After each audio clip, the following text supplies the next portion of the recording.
বরাবরই স্পষ্টবাদী হিসেবে পরিচিত একসময়ের জনপ্রিয় নায়ক ওমর সানী এবার ত্রয়োদশ জাতীয় সংসদ নির্বাচনে কাকে ভোট দেবেন তা রীতিমতো সোশ্যাল মিডিয়ায় পোস্ট করে জানিয়েছেন এই তারকা।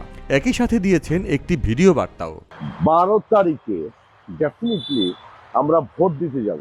10 ফেব্রুয়ারি ওমর সানীর ভেরিফাইড ফেসবুক পেজে একটি ভিডিও বার্তা পোস্ট করেন এই তারকা। ভিডিও বার্তার শুরুতেই দেখা যায় তিনি ছাই উড়াচ্ছেন। এইভাবে পুরো বাংলাদেশটা দেখতে চাই না। পুরো ভিডিও জুড়েই সবাইকে ভোট দিতে আহ্বান জানিয়েছেন ওমর সানী। একই সাথে বলেছেন সম্প্রীতির বাংলাদেশের কথা। আমি একটি দলকে, আমি একটা মার্কাকে সাপোর্ট করতেই পারি, তার জন্য আপনি আমাকে তিরস্কার করবেন তা কিন্তু নয়। তিনি আরও বলেন, এই দেশে সকল মতের মানুষই একসাথে শান্তিপূর্ণভাবে বসবাস করবে। শুধু রাজনৈতিক কারণে কারো উপর হামলা বা আক্রমণ করা উচিত নয়।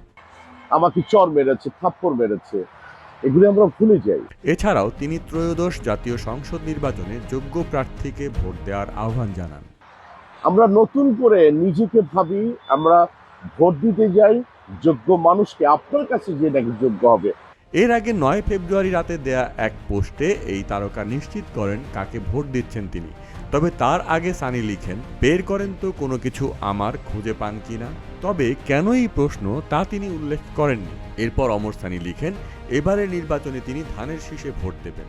সানি লিখেন, ভোট আমি ধানের শীষে দিব।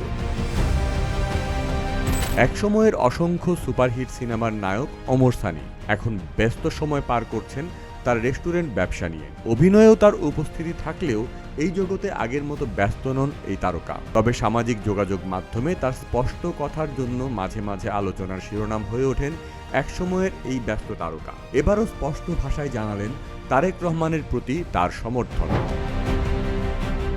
জহির দীপু, প্রতিদিনের বাংলাদেশ।